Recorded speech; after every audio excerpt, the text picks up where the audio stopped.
భరద్వాజ గారు, బాలీవుడ్లో రికార్డులు బద్దలు పుష్ప ర్యాంపేజ్ అని చెప్పేసి వార్త నడుస్తుంది. ఏంటి బాలీవుడ్లో రికార్డులు బద్దలు అంటున్నారు? అసలు ఉన్న రికార్డులు ఏంటి? ఇప్పుడు బద్దలు కొట్టడం ఎంత, ఏ అమౌంట్తో జరిగింది? అంటే 72 కోట్లు మొదటి రోజు వసూళ్ళు అనేది హిందీ బెల్ట్లో అదే బాలీవుడ్లో. అంటే ఈ 72 అనేది కొత్త రికార్డు. ఇంతకు ముందు సినిమా షారూఖ్ ఖాన్ది జవాన్. ఓకే, జవాన్ 65 కోట్లు. ఓకే, 65.5 ఉంది అది. అయితే స్త్రీ కూడా ఉంది, స్త్రీ కూడా 55 ఆ ఏరియాలో ఉంది. అయితే సౌత్ నుంచి వెళ్ళి పాన్ ఇండియా మార్కెట్లో శంఖం పూరించి హిట్లు కొట్టినటువంటి సినిమాలు కొన్ని ఉన్నాయి.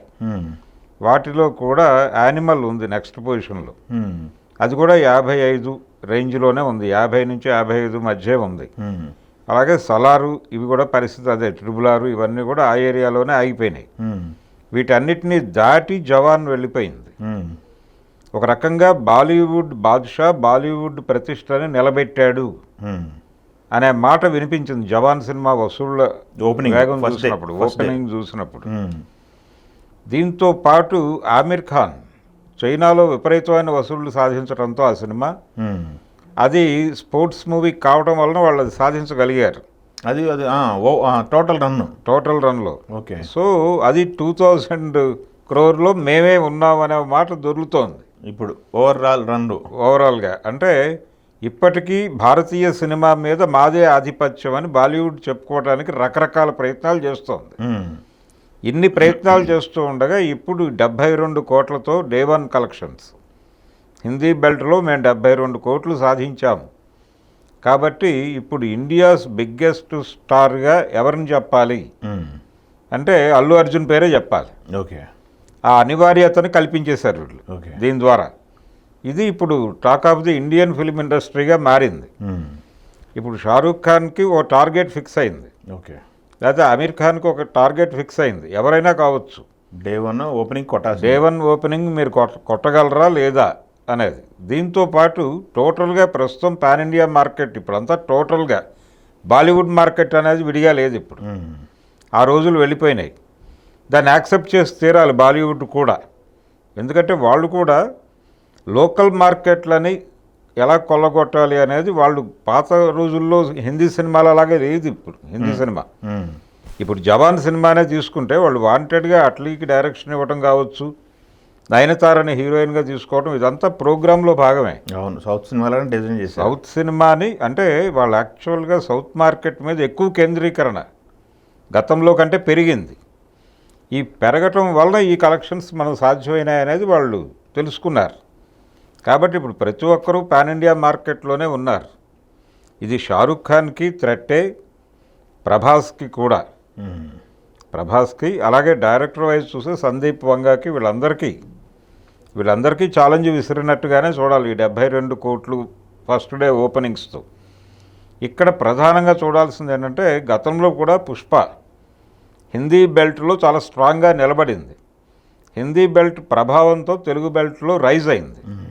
ఇక్కడ డివైడ్ టాక్తో మొదలైన సినిమా అక్కడ నిలబడినప్పుడు ఆ ప్రభావంతో ఇక్కడ లేచింది.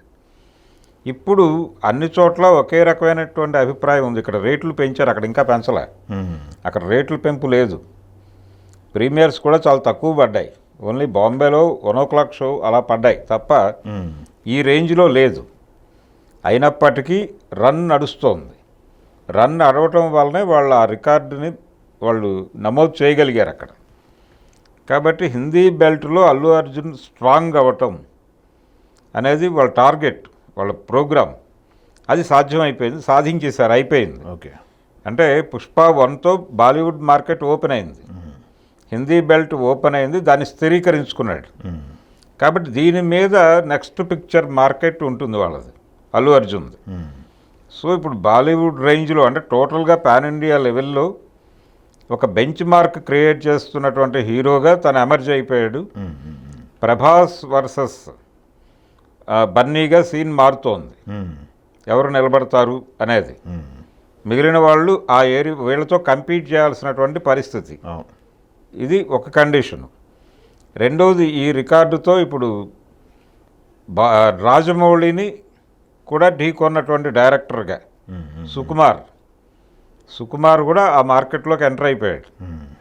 వీళ్ళిద్దరికీ చెక్ పెట్టడానికి ఏం ప్రయత్నం చేయాలన్నది మిగిలిన డైరెక్టర్లు, హీరోలు వీళ్ళందరికీ టార్గెట్ ఇప్పుడు అది. ఆ విధంగా ఒక తెలుగు సినిమా ఈ రేంజ్ వసూళ్లు బాలీవుడ్లో క్రియేట్ చేయటం అనేది గర్వపడాల్సిన విషయమే. కానీ ఇప్పుడు ప్రతి ఒక్కరూ పాన్ ఇండియా స్టార్లే కాబట్టి ప్రతి ఒక్కళ్ళకి టార్గెట్ ఫిక్స్ అయిపోయింది. అవును. హిందీ బెల్ట్లో ఎవరు ఏ రకంగా చేయగలుగుతారు, హిందీ మార్కెట్లో మ్యాజిక్ ఫిగర్ క్రియేట్ చేయలేకపోవడం వల్లనే కొన్ని సినిమాలు వెనకబడ్డాయి. అంటే ఉదాహరణకి దేవర కూడా, దేవరకి ప్రాబ్లం కూడా అదే, అది 500 కోట్ల దగ్గర ఆగడానికి కారణం అదే, చూపించాల్సినంత ప్రభావం చూపించలేకపోవడమే. అందుకని ఆయన ప్రస్తుతం స్ట్రైట్గా ఒక బాలీవుడ్ సినిమాలో చేస్తూ జూనియర్ ఎన్టీఆర్ తద్వారా తన మార్కెట్ని స్ట్రెంగ్థన్ చేసుకునే ఆలోచనతో ఉన్నాడు. ఇలా ఎవరి వ్యూహాల్లో వాళ్ళు ఉన్నారు. ఈ 72 అనే మ్యాజిక్ ఫిగర్ని బాలీవుడ్లో కొట్టబోయేటువంటి పాన్ ఇండియా స్టార్ ఎవరు, అది షారూక్ ఖానా మరొకళ్ళ అనేది ఇప్పుడు డిస్కషన్. Okay, thank you.